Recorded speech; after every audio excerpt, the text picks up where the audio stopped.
নে পচা উঠেছি, চালা। এই ছাড় ছাড়। এই যা পড়ে গেলাম রে, ভালো করে ধরিস যেন পড়ে না যায়। আর পারছি না, একটু বসে নেই। শালা আমাকে না নিয়ে খাওয়াচ্ছি তোকে, দাঁড়া।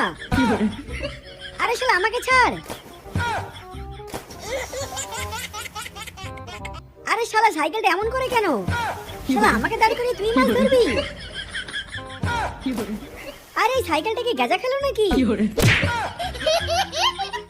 ইয়াহু, এই নে পচা। বন্ধুরা দেখো, আমি এসএস সাইকেল চালাচ্ছি। শালা গার্লফ্রেন্ড নিয়েও জ্বালা। এই যা রে। এই যে সুন্দরী, দেখো আমি নায়ক হয়ে গেছি। নে চালা, আমি ধরে বসেছি। এই পচা সরে যা। এই নে শালা, এখন মর। তো বন্ধুরা, এইরকম হাসির ভিডিও আরো দেখতে চাইলে ভিডিওতে লাইক করে সাবস্ক্রাইব করে দাও।